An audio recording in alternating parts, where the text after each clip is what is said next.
सकता है। किसी भी तरह से किसी रास्ते में गिरे हुए के उठाओगे तो भी तुम्हारा एक पुण्य बन जाता है। लेकिन इंसान पुण्य कमाना नहीं चाहता है। ये तो व्यर्थ दवाए तो मैं क्या करूं, सारे वेदों में मैंने मेरा भेद लिख दिया। जब तू संसार में आया, सब कुछ देने के बाद भी इंसान हमेशा रोता ही रहता है। और देखो पशु को देखो, ना वो कमाने जाते हैं, ना कुछ कर्म करते हैं, फिर भी कभी पशु भूखा रहता नहीं है। और इंसान को खाने को सब कुछ मिलता है, लेकिन उसका पेट भरता नहीं है। नहीं। इंसान सारी जिंदगी भगवान को ही कोसता रहता है, मुझे ये न दिया, मुझे वो न दिया। एक व्यक्ति यमराज के वहां पहुंचा। धर्मराज ने उसे प्रश्न किया कि भाई तुझे इतना सुंदर शरीर मिला था, कुछ भक्ति भजन कर लेता। वो वहां पे रोने लगा, कहने लगा महाराज मैं बड़ा गरीब था, मेरे पास तो खाने पीने को नहीं था, मैं कहां भक्ति भजन करता। धर्मराज ने कहा अरे कुछ दान पुण्य कर लेता। बोले महाराज घर में खाने को होता नहीं, मैं कहां दान पुण्य करने जाता। धर्मराज को ऐसे समझा रहा है कि मैं कैसे करूं, भगवान ने मुझे कुछ दिया ही नहीं था, न दान पुण्य करने के लिए मेरे पास धन था, मेरे जीवन में भक्ति भजन करने के लिए कुछ था ही नहीं, मैं क्या करता। धर्मराज ने कहा कि चल तेरे पास धन नहीं था, तेरे पास भक्ति भजन करने का समय नहीं था, लेकिन तेरे घर में पानी का मटका तो था ना। तो बोले हाँ। तो कभी प्यासे को तूने पानी पिलाया।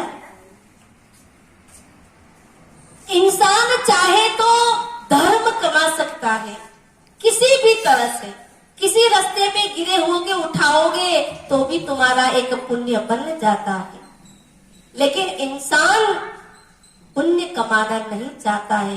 कहा कि इस धरती के कर्म भूमि में श्रम सबको करना पड़ता है, भगवान केवल लकीर देता है, रंग तो हमी को भरना पड़ता है।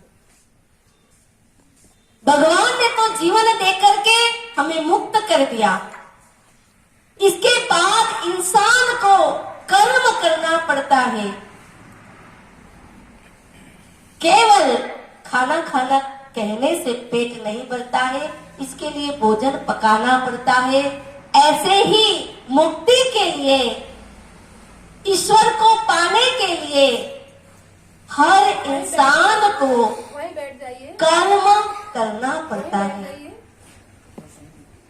हर व्यक्ति को कर्म करना पड़ता है। और अगर इस शरीर को पाकर भी अगर इंसान कर्म नहीं करता है, शरीर के लिए तो पशु भी जीते हैं। जंगल में रहने वाला शेर जब उसे भूख लगती है तो जंगल से बाहर उसको निकलना ही पड़ता। जब भी भूख लगे, भले वो जंगल का राजा कहलाता है शेर, लेकिन भूख लगती है तो वही गुफा के बाहर निकलेगा। जंगल में अगर भोजन नहीं मिलता है तो किसी गांव में घुस जाएगा। तो पेट के लिए, परिवार के लिए पशु पक्षी भी जी रहे हैं, और अगर इंसान भी केवल पेट के लिए, शरीर के लिए, परिवार के लिए ही अगर इंसान संसार में जीता है तो इंसान और पशु में कोई अंतर नहीं रह जाता है। केवल सींग और कुछ नहीं लगा है। कहने को मनुष्य है, लेकिन कर्म से वो पशु के समान बन जाता है।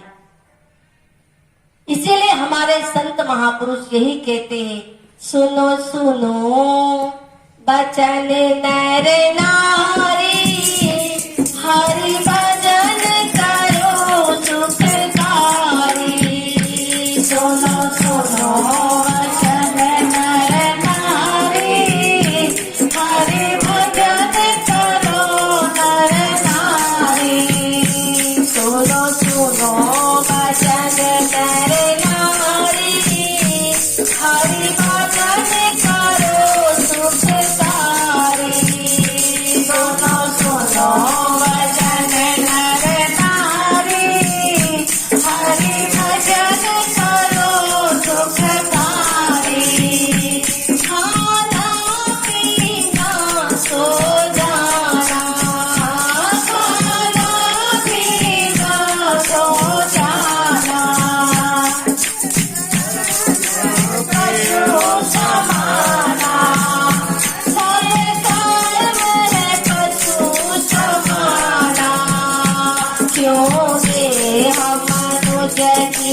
नारी, हरि भजन करो सुखकारी। क्योंकि हम मनुष्य की नारी, हरि भजन करो सुखकारी। सुनो